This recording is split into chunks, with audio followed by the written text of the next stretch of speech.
ನಮಸ್ಕಾರ ವೀಕ್ಷಕರೇ, ಪಿಡಿ ನ್ಯೂಸ್ಗೆ ಸ್ವಾಗತ. ನಾನು ಪವನ್ ದೇಶಪಾಂಡೆ. ಇವತ್ತು ನಮ್ಮ ಜೊತೆ ಇದ್ದಾರೆ ರಾಮದುರ್ಗ ಕ್ಷೇತ್ರದ ಶಾಸಕರು ಹಾಗೂ ಹಿರಿಯ ರಾಜಕಾರಣಿಗಳಾದಂಥ ಅಶೋಕ್ ಪಟ್ಟಣ್ ಅವರು ಇವತ್ತು ನಮ್ಮ ಜೊತೆಗಿದ್ದಾರೆ. ಸರ್, ಕಾರ್ಯಕ್ರಮಕ್ಕೆ ಸ್ವಾಗತ. ನಮಸ್ಕಾರ ಸರ್. ಈಗಾಗಲೇ ಸಿಎಂ ಬದಲಾವಣೆ ಆಗಿರುವಂತದ್ದು, ಈಗ ಡಿ.ಕೆ. ಶಿವಕುಮಾರ್ ಅವರು ಸಿಎಂ ಆಗಿರುವಂತದ್ದು.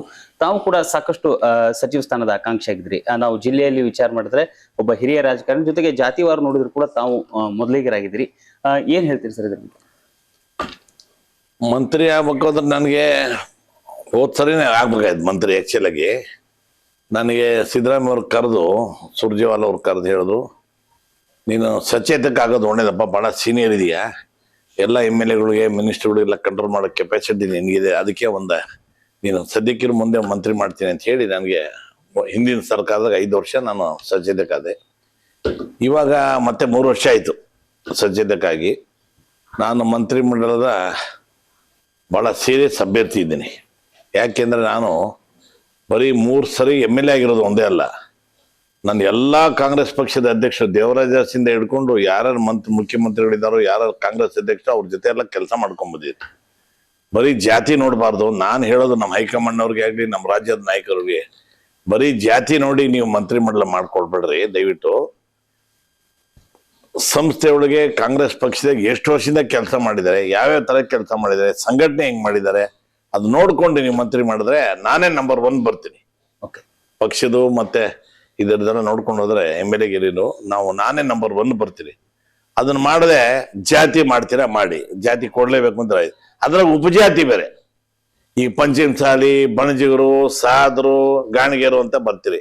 ಆ ಗಾಣಿಗೆರು, ಪಂಚಮಸಾಲಿ, ಬಣಜಿಗರು ಅಂತ ನೋಡಿ ಯಾರು ಕಾಂಗ್ರೆಸ್ಗೆ ಓಟ್ ಹಾಕಲ್ಲ. ಕಾಂಗ್ರೆಸ್ಗೆ ಅದ್ರ ಅಭ್ಯರ್ಥಿಗೆ ಓಟ್ ಹಾಕಲ್ಲ. ಲಿಂಗಾಯತರು ಅಂತ ಹಾಕ್ತಾರ ಹೊರತಾಗಿ ಆ ಬಣಜಿಗರು, ಇವ ಪಂಚಮಸಾಲಿ ಅಂತ ಯಾರು ಓಟ್ ಹಾಕಲ್ಲ. ಆದ್ರಿಂದ ನಾನು ಎಲ್ಲರಿಗೂ, ನಮ್ಮ ಹೈಕಮಾಂಡ್ಗೆ ಆಗ್ಲಿ, ನಮ್ಮ ರಾಜ್ಯದ ನಾಯಕರು ತಿಳಿಸೋದಂದ್ರೆ ಜಾತಿ ನೋಡಿ ಬೇಡನಲ್ಲ, ಆದ್ರೆ ಉಪಜಾತಿ ನೋಡ್ಕೊಂಡು ನಮ್ಗೆ ಅನ್ಯಾಯ ಆಗದಂಗೆ ನೋಡ್ಕೋಬೇಕು ಅಂತ ನಾನು ಕಳಕಳಿ ಮನವಿ ಮಾಡ್ತೀನಿ. ಸರ್, ಜೊತೆಗೆ ಈಗ ಜಿಲ್ಲೆಯ ವಿಚಾರಕ್ಕೆ ಬಂದ್ರೆ, ಒಂದು ಜಿಲ್ಲೆಗೆ ಇಂತಿಷ್ಟು ಸಚಿವ ಸ್ಥಾನ ಅಂತೇಳಿ, ಹಾಗಾಗಿ ಬೆಳಗಾವಿ ಕೂಡ ಒಂದು ದೊಡ್ಡದಾದಂತಹ ಜಿಲ್ಲೆ. ಸೊ ಇಲ್ಲಿ 2 ಸಚಿವ ಸ್ಥಾನ ಕೊಡ್ತಕ್ಕಂಥದ್ದು. ಕಳೆದ ಬಾರಿ ಸತೀಶ್ ಜಾರಕಿಹೊಳಿ ಹಾಗೆ ಲಕ್ಷ್ಮೀ ಹೆಬ್ಬಾಳ್ಕರ್ ಅವರು ಕೊಟ್ಟಿದ್ರು. ಈಗೂ ಕೂಡ ಸಾಕಷ್ಟು ಆಕಾಂಕ್ಷಿಗಳ ಪಡೆನೇ ಇದೆ. ಲಕ್ಷ್ಮಣ ಸವದಿ ಅವರ ಈಗ ಬೇರೆ ಬೇರೆ ಸರ್ಕಾರದ ಬಿಜೆಪಿ ಸರ್ಕಾರದಾಗ 4 ಜನ ಇದ್ರು ಒಂದ್ಸರಿ. ಬೆಳಗಾಂ ಜಿಲ್ಲೆಗೆ 4 ಜನ ಮಂತ್ರಿಗಳಿದ್ರು. ಯಾರು ಸೌದಿ ಇದ್ರು, ಉಮೇಶ್ ಕತ್ತಿ ಇದ್ರು, ಮತ್ತೆ ಜಾರಕಿಹೊಳಿ ಒಬ್ರು ಇದ್ರು, ಇನ್ನೊಬ್ರು ಯಾರು ಇದ್ದಾರೆ. ಒಟ್ಟು 4 ಜನ ಮಂತ್ರಿಗಳಿದ್ರು. 3 ಜನ ಅಂತೂ ಫಿಕ್ಸೇ ಯಾವಾಗ್ಲೂ ಪ್ರತಿ ಸರಿ. ಸಿದ್ದರಾಮಯ್ಯ ಲಾಸ್ಟ್ ಟೈಮ್ ಮಾತ್ರ 2 ಅಂತ ಆಯ್ತು. ಲಾಸ್ಟ್ ಟೈಮ್ ಒಬ್ಬರೇ ಇದ್ರು. ಸಿದ್ದರಾಮಯ್ಯ ಅವರು ಲಾಸ್ಟ್ ಟೈಮು 5 ವರ್ಷ ಮಂತ್ರಿ ಮಂಡಲ ಆದಾಗ ಒಬ್ಬರೇ ಇದ್ರು. ಕಾರಣಾಂತರಗಳಿಂದ ಮಾಡೋಕ್ಕಾಗಲಿಲ್ಲ, ಬಹಳ ಗುಂಪುಗಾರಿಕೆ ಇದೆ ಅಂತ ಹೇಳಿ ಸಿದ್ದರಾಮಯ್ಯ ಅವರು ಇಲ್ಲಪ್ಪ ಮುಂದೆ ಮಾಡೋಣ ಅಂತ ಹೇಳಿ ಆ ದೃಷ್ಟಿಯಿಂದ ಅವ್ರು ಮಾಡಿರ್ಲಿಲ್ಲ. ಪಕ್ಷದ ಹಿತರ ದೃಷ್ಟಿನ ಮಾಡಿರ್ಲಿಲ್ಲ, ಬೇರೆ ಏನೂ ಇಲ್ಲ. ಆಮೇಲೆ ಈಗ ಮೊನ್ನೆ ಮಂತ್ರಿ ಮಂಡಲ 2 ಕೊಟ್ಟಿದ್ರು. ಯಾರಿಗೂ ಒಬ್ರು ಮೇಡಾನು ಆಯ್ತು, ಲಿಂಗಾಯತರು ಅಂತ ಹೇಳಿ ಲಕ್ಷ್ಮೀ ಹೆಬ್ಬಾಳ್ಕರ್ ಕೊಟ್ಟಿದ್ರು. ಮತ್ತೆ ಜಾರಕಿಹೊಳಿ, ಸತೀಶ್ ಜಾರಕಿಹೊಳಿ ಬಹಳ ಹಿರಿಯರು ಇದ್ದಾರೆ ಅಂತ ಹೇಳಿ ಅವ್ರಿಗೆ 1 ಕೊಟ್ಟಿದ್ರು. 2 ಇದ್ರು. ಈಗ ಸುರ್ಜೇವಾಲ ಅವ್ರು ಏನ್ ಹೇಳಿದ್ದಾರೆ ನಮ್ಗೆಲ್ಲರೂ, ಎಲ್ಲ ಶಾಸಕರವ್ರಿಗೆ, ಈಗ 4-5 ಜನ ಹಿರಿಯರು ಬಿಟ್ಟು ಉಳುಕಿದವ್ರಿಗೆ ಎಲ್ಲರಿಗೂ ಚೇಂಜ್ ಮಾಡಿ ನಿಮಗೂ ಅವಕಾಶ ಕೊಡ್ತೀವಿ ಅಂತ ಹೇಳಿದ್ರು. ನಾವು ಅದನ್ನೇ ಕೇಳಿದ್ವಿ ಡೆಲ್ಲಿಗೆಲ್ಲ ಹೋದಾಗ, ಅದ ಮಾಡ್ತೀವಿ ಅಂತಂದಿದ್ದಾರೆ. ಆದ್ರೆ ದುರಾದೃಷ್ಟವಶಾತ್ ಮೊನ್ನೆ ಮಾಡಿದ್ರಿಗೆ 12-13 ಜನ ಮಾಡಿದ್ರಿಗೆ 1-2 ಬಿಟ್ಟರೆ ಈ ಮುಗಿದೆಲ್ಲ ಹಳಬರ ತಗೊಂಡಿದ್ದಾರೆ. ನಿಜ. ಏನು 20 ಜನಕ್ಕೆ ತಗೊಂಡ್ರಿಗೆ ನನ್ನ ಪ್ರಕಾರ ಇನ್ನು 15 ಜನ, ನೀವು ಮಿನಿಮಮ್ 15 ಜನಕ್ಕಾರು ನೀವು ಹೊಸರು ಕೊಡ್ಲೇಬೇಕು. ಕೊಟ್ರೆ ಅದು ನ್ಯಾಯ, ಎಲ್ಲರಿಗೂ ನ್ಯಾಯ ಸಿಕ್ಕಂಗಾಗುತ್ತೆ. ಇಲ್ಲಾಂದ್ರೆ ಆದವ್ರೇ ಆಗ್ತಾ ಇದ್ರೆ ಬೇರೆ MLA ಗಳಿಗೆ ಕೆಪಾಸಿಟಿ ಇಲ್ವಾ ಅಥವಾ ನಾವೇನು ಅರ್ಹತೆ ಇಲ್ವಾ ಅಂತ ನನಗೆ ಇದಾಗ್ತಾ ಇಲ್ಲ. ಮಂತ್ರಿ ಮಾಡಿ ಯಾರು ಕೊಟ್ರು ಕೂಡ ಅರ್ಹತೆ ಅದನ್ನ ನಡ್ಸ್ಕೊಂಡು ಹೋಗೋ ಕೆಪಾಸಿಟಿ ಕೊಟ್ರೆ ತಾನೇ ನಡೆಸ್ತಾರೆ. ಕೊಡಿಸ್ತಾನೆ ಅವ್ರು ಸರಿ ಇಲ್ಲ, ಸರಿ ಇಲ್ಲ ಅಂತ ಅಪಾದನೆ ಮಾಡೋದು ಸರಿ ಇಲ್ಲ. ಆದ್ರಿಂದ ದಯವಿಟ್ಟು ನಾನು ಕೇಳ್ಕೊಳೋದಿಷ್ಟೇ, ಕಾಂಗ್ರೆಸ್ ಹೈಕಮಾಂಡ್ಗೆ, ನಮ್ಮ ರಾಜ್ಯದ ನಾಯಕರುಗಳಿಗೆ ಜಾತಿ ಒಂದೇ ನೋಡ್ಬಿಡಿ, ಪಕ್ಷದಾಗ ಎಷ್ಟು ವರ್ಷದಿಂದ ದುಡಿದಿದ್ದಾನೆ ಅಂತ ನೋಡ್ಕೊಂಡು ನೀವು ನನಗೆ ಕೊಡಬೇಕು ಅಂತ ನಾನು ಕಳಕಳಿ ಮನವಿ ಮಾಡ್ತೀನಿ. ಸರ್, BK ಹರಿಪ್ರಸಾದ್ ಅವರು ಒಂದ್ ಕಡೆ ಹೇಳ್ತಾರೆ ಪದಗ್ರಹಣ ಸಮಾರಂಭದಲ್ಲಿ, ನಾವು PM ಅಶೋಕ್ ಅವರು ಸಾಕಷ್ಟು ಪಕ್ಷಕ್ಕೆ ಮಾಡಿದೆ ಅಂತ. ಇಷ್ಟೆಲ್ಲ ಜನರು ತಮ್ಮನ್ನ ಪಕ್ಷಕ್ಕೆ ಮಾಡಿರ್ತಕ್ಕಂಥ ಸೇವೆಯನ್ನ ಗಣನೆಗೆ ತಗೋತಾರೆ. ಆದ್ರೆ ಇಷ್ಟೊತ್ತು ಬೇಕಾಗಿತ್ತ, ಇಷ್ಟು ಪೀರಿಯಡ್ಗಳು ಬೇಕಾಗಿತ್ತ ಅಶೋಕ್ ಪಟ್ಟಣ್? ಈ ಬಹಳ ಜನಕ್ಕೆ ಈ ಕಾಂಗ್ರೆಸ್ ಸಂಸ್ಕೃತಿನೇ ಗೊತ್ತಿಲ್ಲ. ನಾನು ಹರಿಪ್ರಸಾದ್ ಹೇಳಿದ್ರು ಸತ್ಯ ಇದೆ. ಯಾಕಂದ್ರೆ ಹರಿಪ್ರಸಾದ್, ನಾನು, KM ನಾಗರಾಜು, ರಾಮಲಿಂಗಾರೆಡ್ಡಿ, HM ರೇವಣ್ಣ, ನಾವೆಲ್ಲ ವಿದ್ಯಾರ್ಥಿ ಇದರಿಂದ ಬಂದವ್ರು, ನಾವೆಲ್ಲ ರಾಜಕೀಯದಿಂದ ಬಂದವರು, ಯೂತ್ ಕಾಂಗ್ರೆಸ್ನೇ ಕೆಲಸ ಮಾಡಿದೀವಿ. ಅವಾಗ ಯಾರು ಎಷ್ಟು ಕಷ್ಟಪಟ್ಟು ಕೆಲಸ ಮಾಡಿದೀವಿ ಅಂದ್ರೆ ದೇವರಾಜ ಟೈಮ್ನ ವಿದ್ಯಾರ್ಥಿ ದೇಶ ಹರಿಪ್ರಸಾದ್ ನಾವೆಲ್ಲಾನು ಕಾಂಗ್ರೆಸ್ಗೆ ಬೇಸೇ ಇರಲಿಲ್ಲ. ಅವಾಗ ಬೇಸ್ ಅಂದ್ರೆ ಕಾಂಗ್ರೆಸ್ಗೆ ಅಂತಂದ್ರೆ ವಿದ್ಯಾರ್ಥಿ ಇದಕ್ಕೆ ಬೇಸ್ ಇರಲಿಲ್ಲ. ನಾವೆಲ್ಲ ಕಾಂಗ್ರೆಸ್ನವ್ರಿಗೆ ಬೇಸ್ ಮಾಡಿಕೊಟ್ಟು ಕಾಂಗ್ರೆಸ್ ಚುನಾವಣೆ ಒಳಗೆಲ್ಲ ಕಾಂಗ್ರೆಸ್ ಪಕ್ಷನೇ ಇದು ವಿದ್ಯಾರ್ಥಿ ದೇಶಕ್ಕೆ ನಮ್ಮ ಪಕ್ಷದ ಬೆಂಬಲಿತ ಅಭ್ಯರ್ಥಿಗಳೇ ಬೆಳ್ಸಕ್ ನಾವು ನೋಡ್ಕೊಂಡ್ವಿ. ಬಹಳ ಕಷ್ಟಪಟ್ಟು ಬೆಂಗಳೂರಿನಾಗ ನಾವೆಲ್ಲ ಕಾಂಗ್ರೆಸ್ ಪಕ್ಷ ಕಟ್ಟಿದೀವಿ. ಥ್ರೋಟ್ ರಾಜ್ಯ ಧರ್ಮಸಿಂಗ್ ಅವ್ರ ಅಧ್ಯಕ್ಷ ಇದ್ದಾಗ, ಕೌಜಲಿ ಇದ್ದಾಗ ಬಹಳ ಜನ ಯಾರ್ಯಾರು ಅಧ್ಯಕ್ಷ ಇದ್ರು ಅವ್ರ ಜೊತೆ ಥ್ರೋಟ್ ರಾಜ್ಯದ ಪೂರ ನಾನು ಟೂರ್ ಮಾಡಿ ನನ್ ಎಲ್ಲಾ ಜಿಲ್ಲೆಯೊಳಗೆ ಕೂಡ ಕಾಂಟ್ಯಾಕ್ಟ್ ಇದೆ. ಎಲ್ಲ ಕಡೆ ನಾವು ಪಕ್ಷ ಸಂಘಟನೆ ಮಾಡಿದೀವಿ.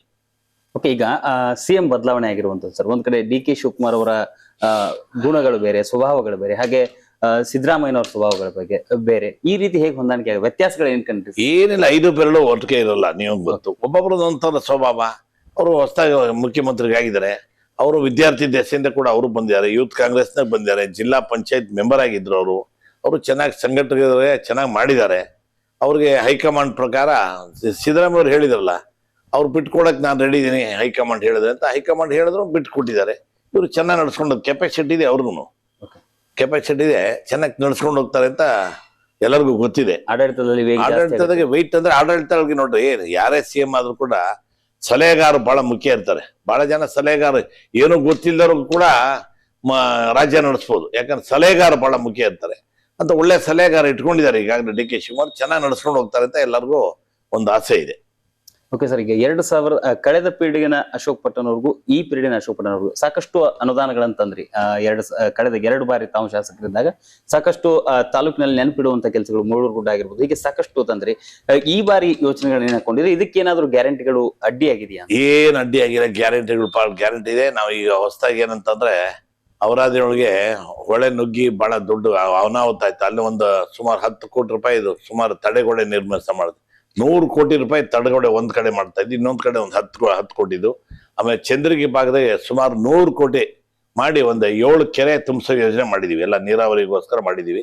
ಹಿಂದೆ ಸರ್ಕಾರ ಬಿಜೆಪಿ ಸರ್ಕಾರ ಇದ್ದಾಗ ವೀರಭದ್ರ ನೀರಾವರಿ 560 ಕೋಟಿ ರೂಪಾಯಿ ಕೊಟ್ಟು ವೀರಭದ್ರ ನೀರಾವರಿ ಮಾಡಿಸಿದೆ. 40 ವರ್ಷದಿಂದ ಬೇಡಿಕೆ ಇತ್ತು, ಯಾರು ಮಾಡಿರ್ಲಿಲ್ಲ. ಸಿದ್ದರಾಮಯ್ಯ ಅವರು ಬಹಳ ಹಿಂದುಳಿದ ಪ್ರದೇಶ ಅಂತ ಹೇಳಿ ಅಲ್ಲೊಂದು ಮಾಡಿದ್ರು. ಮತ್ತೆ ಸಾಲಾಪುರ ಲಿಫ್ಟ್ ಇರಿಗೇಷನ್ ಕೂಡ ಮಾಡಿದ್ವಿ. ಅದು ಸಾಲಾಪುರ ಲಿಫ್ಟ್ ಇರಿಗೇಷನ್ 90% ಕೆಲಸ ಆಗಿದೆ. ಇದು ವೀರಭದ್ರ ನೀರಾವರಿದು ಒಂದು 50% ಆಗಿದೆ. ಯಾಕೆ ತಡ ಆಯ್ತು ಅಂತಂದ್ರೆ ಲ್ಯಾಂಡ್ ಅಕ್ವಿಷನ್ ಏನಾದ್ರು ಸ್ವಲ್ಪ ರೈತರದೆಲ್ಲ ಪ್ರಾಬ್ಲಮ್ ಇತ್ತು, ಅದೆಲ್ಲ ಸಾಲ್ವ್ ಮಾಡಿದೀವಿ. ಆಮೇಲೆ ಹಳೆ ಕಾಂಟ್ರಾಕ್ಟ್ರು ಸ್ವಲ್ಪ ಏನೇನೋ ತಪ್ಪು ಗ್ರಹಿಕೆ ಮಾಡಿಕೊಂಡು ಅವ್ರು ಕೂಡ ಕೆಲಸ ಮಾಡಿದ್ದಾರೆ. ಈಗ ಅವ್ರನ್ನ ವಾಲಂಟಿಯರ್ ಅವ್ರ ಹತ್ರ ಮುಚ್ಚಳಿಕೆ ಬರ್ಸ್ಕೊಂಡು ನಾವು ಅವ್ರನ್ನ ಕ್ಯಾನ್ಸಲ್ ಮಾಡಿ ಈಗ ಒಂದು 10-15 ದಿನದಾಗ ಹೊಸ ಟೆಂಡರ್ ಕರೆದು ಆದಷ್ಟು ಬೇಗನೆ ವೀರಭದ್ರ ನೀರಾವರಿನ ಈ ಡಿಸೆಂಬರ್ ಒಳಗೆ, ನೆಕ್ಸ್ಟ್ ಮಾರ್ಚ್ ಒಳಗೆ ಸಾಲಾಪುರ ಲಿಫ್ಟ್ ಇರಿಗೇಷನ್ ಸುಮಾರು ಒಂದು 18 ಹಳ್ಳಿಗೆ ನಾವು ನೀರು ಕೊಡಕ್ಕೆ ರೆಡಿ ಮಾಡಿದೀವಿ. ವೀರಭದ್ರ ನೀರಾವರಿ ನೆಕ್ಸ್ಟ್ ಡಿಸೆಂಬರ್ಗೆ, ಈಗ 27ನೇ ಡಿಸೆಂಬರ್ಗೆ ಕಂಪ್ಲೀಟ್ ಮುಗಿಸ್ತೀವಿ ಅಂತ ನಾವು ಆಸೆ ಪಟ್ಕೊಂಡಿದ್ದೀವಿ. ಸರ್, ಈಗ ಹೇಳಿದ್ರಿ ರೈತರಿಗೂ ಕೂಡ ಮಾತನ್ನು ಕೊಟ್ಟಿದ್ದೀರಿ, ಸ್ವತಃ ಅಧಿಕಾರಿಗಳು ಕೂಡ ಜವಾಬ್ದಾರಿ ತಗೊಳ್ಳಿಲ್ಲ. ಆ ನಿಟ್ಟಿನಲ್ಲಿ ತಾವು ಹೋಗಿ ಪ್ರತಿಭಟನಾ ಸ್ಥಳಕ್ಕೆ ಹೋಗಿ ಅವ್ರಿಗೆ ಒಂದು ಜವಾಬ್ದಾರಿಯನ್ನು ಕೊಟ್ಟಿದ್ದೀರಿ. ಈಗ ಡಿಸೆಂಬರ್ಗೆ ಮುಗಿಸ್ತೀನಿ ಅಂತ ಹೇಳ್ತಾರೆ, ಏನ್ ಹೇಳ್ತೀರಿ ಸರ್ ರೈತರಿಗೆ? 100% ಮುಗಿಸ್ತೀವಿ. ಓಕೆ, ಈ ಡಿಸೆಂಬರ್ ಅಂತ ಅನ್ಕೋಬಿಡಿ, ಮಾರ್ಚ್ಗೆ ಸಾಲಾಪುರ ಲಿಫ್ಟ್ ಇರಿಗೇಷನ್ 100% 200% ಮುಗಿಸ್ತೀವಿ. ಎಲ್ಲಾ ರೈತರಿಗೆ ನೀರು ಕೊಡಕ್ ನಾನು ಮಾಡ್ತೀನಿ. ಆ ನೆಕ್ಸ್ಟ್ ಡಿಸೆಂಬರ್ 27ನೇ ಡಿಸೆಂಬರ್ಗೆ ವೀರಭದ್ರ ನೀರಾವರಿ ಕೂಡ ನಾವು 100% ಮಾಡಿಸ್ಕೊಡ್ತೀವಿ ಅಂತ ಆಶ್ವಾಸನೆ ಕೊಡ್ತೀವಿ. ಎಲ್ಲ ಅಧಿಕಾರಿಗಳು ಕೂಡ ಎಲ್ಲ ಚೆನ್ನಾಗಿ ಕೆಲಸ ಮಾಡ್ತಾ ಇದ್ದಾರೆ. ಈಗ ರೈತರು ಕೂಡ ಅವ್ರಿಗೆಲ್ಲ ತಿಳುವಳಿಕೆ ಹೇಳಿದೀನಿ. ರೈತರಿಗೆ ತಪ್ಪು ಗ್ರಹಿಕೆಯಿಂದ ಅವರೆಲ್ಲ ಸ್ವಲ್ಪ ಸತ್ಯಾಗ್ರಹ ಮಾಡೋದು, ಅವ್ರಿಗೆಲ್ಲ ವಿಚಾರ ತಡಾಗಿದ್ ನಿಜ ಒಪ್ಕೊಂತೀವಿ. ಯಾಕಂದ್ರೆ ಹಿಂದೆ ಇದ್ದಿದ್ದು ಗೌರ್ಮೆಂಟ್ 5 ವರ್ಷ ಇತ್ತು, 5 ವರ್ಷ ಏನೂ ಆಗ್ಲಿಲ್ಲ. 5 ವರ್ಷ ಆರಾಮ ಮಾಡಬಾಯ್ತು ಅವ್ರು. ಅದು ಯಾಕೆ ಮಾಡ್ಲಿಲ್ಲ, ಏನ್ ಮಾಡಲ್ಲ, ನಾವು ಸುಮ್ನೆ ಅಪಾದನೆ ಮಾಡ್ಕೊಂಡು ಸುಮ್ನೆ ಅವ್ರ ಮೇಲೆ ಇವ್ರ ಮೇಲೆ ಕೆಸರನ್ನ ಚೆಲ್ಲಾಟ ಆಗೋದು ಬೇಡ. ನಮ್ ಸರ್ಕಾರ ಬಂದಿದೆ, ನಾವು MLA ಆಗಿದ್ದೀವಿ, ರೈತರ ಪರವಾಗಿ ನಿಂತ್ಕೊಂತೀನಿ, ಎಲ್ಲ ಕೆಲಸ ಮಾಡ್ಕೊಡ್ತೀವಿ. ರಾಮದುರ್ಗದಲ್ಲಿ ಅಶೋಕ್ ಪಟ್ಟಣ ಅವ್ರಿಗೆ ವಿರೋಧ ಪಕ್ಷನೇ ಇದೆ. ವಿರೋಧ ಪಕ್ಷ ಇದ್ದೇ ಇರ್ತದೆ, ನಮಗ್ ಗೊತ್ತಾಗಲ್ಲ ಅಷ್ಟೇ. ಇದ್ದೇ ಇರ್ತದೆ, ಗೊತ್ತಾಗಲ್ಲ. ಎಲ್ಲ ನ್ಯಾಚುರಲ್ ಆಗಿ ಯಾರು ಚೆನ್ನಾಗಿ ಕೆಲಸ ಮಾಡ್ತಾರೋ ಅವ್ರಿಗೆ ಓಟ್ ಹಾಕ್ತಾರೆ ಜನ. ಓಟ್ ಹಾಕ್ತಾರೆ ಸರ್, ಆದ್ರೆ ವಿರೋಧ ಪಕ್ಷವೇ ಇಲ್ಲ. ಯಾಕೆಂದ್ರೆ ಕಳೆದ DCC ಬ್ಯಾಂಕ್ ಚುನಾವಣೆ ಆಗಿರ್ಬೋದು, ಹೀಗಾಗಿ ಅಶೋಕ್ ಪಟ್ಟಣ ಅವ್ರಿಗೆ ಒಂದು ವಿರೋಧ ಪಕ್ಷವೇ ಇಲ್ಲ. ಆಡಳಿತ ಪಕ್ಷದಲ್ಲಿ ನಮ್ಮ ನಡವಳಿಕೆ ಮೇಲೆ ಡಿಪೆಂಡ್ ಆಗ್ತಾರೆ. ನಮ್ಮ ಸೌಮ್ಯ ಸ್ವಭಾವದಿಂದ ಎಲ್ಲರಿಗೂ ನಾನು ಕಾಂಟ್ಯಾಕ್ಟ್ ಮಾಡ್ತೀನಿ. ಎಲ್ಲರಿಗೂ ಬಂದವ್ರಿಗೆ ಜಾತಿ ಗೀತಿ ಅನ್ನೋದೇ ಇಲ್ಲ. ನಾವೇನ 100% ನಾನು ಚಿಕ್ಕವಂದಿನ ಬಸವೇಶ್ವರ ತತ್ವಕ್ಕೆ ಅನುಗುಣವಾಗಿ ನಾನು ನಡ್ಕೊಂತಾ ಇದ್ದೀನಿ. ಆದ್ರಿಂದ ಜನ ನನ್ಗೆ ಬಹಳ ಪ್ರೀತಿ ಮಾಡ್ತಾರೆ, ನಡ್ಕೊಂತಾರೆ. ಓಕೆ, ದಶಕಗಳೇ ಕಳೆದೋಗಿದೆ ಸರ್. ಆರ್ ಎಸ್ ಪಾಟೀಲ್ ನಂತರ ರಾಮದುರ್ಗಕ್ಕೆ ಇದುವರೆಗೂ ಸಚಿವ ಸ್ಥಾನ ಹೊಂದಿಲ್ಲ. ಅದು ನಿಮ್ಮ ಮೂಲಕ ಅದು ಮತ್ತೆ ದಾಖಲೆ ಮುರಿ. ನನ್ನ ಪ್ರಕಾರ 90% ನಂದಾಗತ್ತೆ ಅಂತ ನಾನು ಬಹಳ ಹೋಪ್ನೆ ಇದೆ. ನಮ್ಮ ಹರಿಪ್ರಸಾದ್ ಅವರು ಸಪೋರ್ಟ್ ಮಾಡ್ತಾರೆ, ಸಿದ್ದರಾಮಯ್ಯ ಅವರು ಕೂಡ ಸಪೋರ್ಟ್ ಮಾಡ್ತಾರೆ, ಇನ್ಕ್ಲೂಡಿಂಗ್ ಡಿ ಕೆ ಶಿವಕುಮಾರ್ ಕೂಡ. ಅವರು ಕೂಡ ನಮ್ಗೆ ಬಹಳ ಆತ್ಮೀಯರು, ಮೊದಲಿಂದೆಲ್ಲ ಜೊತೆ ಕೆಲಸ ಮಾಡಿದವರು. ಅವ್ರು ಕೂಡ ನನಗೆ ಸಪೋರ್ಟ್ ಮಾಡ್ತಾರೆ. ಆದ್ರಿಂದ ಮಿನಿಸ್ಟರ್ ಆಗೇ ಆಗ್ತೀನಿ ಅಂತ ನಾನು ಬಹಳ ಆಶೆ ಇದ್ದೀನಿ. ಓಕೆ ಸರ್, ಈಗ 2028ರ ಚುನಾವಣೆಗೆ ಏನಾದ್ರು ಈ ಯೋಜನೆಗಳನ್ನ ಹಾಕೊಂಡು ನಾನು ಮತ್ತೊಮ್ಮೆ ಮತ ಕೇಳಿಕ್ ಹೋಗ್ಬೇಕು ಅಂತ ಹೇಳಿ ಅಂತ ಒಂದು ಈ ಶಿವನಮೂರ್ತಿ ಆಗಿರ್ಬೋದು ಸರ್, ಇಂತಹದ್ದು ಕಳೆದ ಬಾರಿ ಏನ್ ಮಾಡಿದ್ರಲ್ಲ ಆ ರೀತಿ 28ಕ್ಕೆ ಯಾವ್ದಾದ್ರು ಯೋಚನೆ ಮತ್ತು ಯೋಜನೆಗಳು? ಅದೇ ಯೋಜನೆ ಹೇಳಿದ್ನಲ್ಲ, 100 ಕೋಟಿ ರೂಪಾಯಿ ಚಂದ್ರಗಿ ಭಾಗದಾಗ, ಆ ಭಾಗದಾಗೆ ಕೆರೆ ತುಂಬೆ ಯೋಜನೆ ಮಾಡಿ ಅವ್ರಿಗೆಲ್ಲ ರೈತರಿಗೆ ಬಹಳ ಅನುಕೂಲ ಮಾಡಿದ್ದೀನಿ. ಮತ್ತೆ ಈಗ ವೀರಭದ್ರ ರೈತರವ್ರೇ ಆಗ್ಲಿ, ಸಾಲಾಪುರದಾಗ್ಲಿ ತಾತ್ಕಾಲಿಕ ಇನ್ನ ಸ್ಟಾರ್ಟ್ ಆಗಿಲ್ಲ. ಅದಾದ್ರೆ ಅದು ಬಹಳ ಅನುಕೂಲ ಆಗುತ್ತೆ. ಇಂಥ ಕೆಲಸ ಮಾಡಿದ್ರಪ್ಪ ಅಂತ ಹೇಳಿ ಶಾಸಕರು ಅಂತೆಲ್ಲ ರೈತರಿಗೆ ಆಗ್ಲಿ ಜನಗಳಿಗೆ ಆಗ್ಲಿ ಬಹಳ ಖುಷಿ ಆಗ್ತಾರೆ, ನನ್ಗೆ ಓಟ್ ಹಾಕ್ತಾರೆ, ಗೆಲ್ಲಿಸ್ತಾರೆ ಅಂತ ನಾನು ಬಹಳ ನಿರೀಕ್ಷೆಯಲ್ಲೇ ಇದ್ದೀನಿ. ಸರ್, ಈಗ ಯೋಗ ಮತ್ತು ಯೋಗ್ಯತೆ ಅಂತ ಹೇಳ್ತಾರೆ. ನಿಮ್ಮ ಹತ್ರ ಒಂದು ಯೋಗ್ಯತೆ ಇದೆ. ಕಳೆದ ಬಾರಿ ಚುನಾವಣೆಯಲ್ಲಿ ಯೋಗ್ಯತೆ ಮತ್ತು ಯೋಗ ಎರಡೂ ಕೂಡ ಕೆಲಸ ಮಾಡಿ ಅಶೋಕ್ ಪಟ್ಟಣ್ ಅವರು ಅಧಿಕಾರಕ್ಕೆ ಬಂದ್ರು. ಅದೇ ರೀತಿ 2028ಕ್ಕೂ ಆಗಬಹುದಾ? ಅದೇ ರೀತಿ ಆಗ್ಬಹುದು, ಆಗತ್ತೆ ಅಂತ. ಓಕೆ ಸರ್, ಇದು ಶಾಸಕರಾದಂತ ಅಶೋಕ್ ಪಟ್ಟಣ್ ಅವರ ಮಾತು. ಸರ್, ಇಷ್ಟೊತ್ತು ನಮ್ಮ ಜೊತೆ ಮಾತನಾಡಿದಕ್ಕೆ ಧನ್ಯವಾದಗಳು. ಹೀಗೆ ಮತ್ತೋರ್ವ ಅತಿಥಿಯೊಂದಿಗೆ ಮತ್ತೆ ಭೇಟಿ ಆಗ್ತೀನಿ. ನಮಸ್ಕಾರ.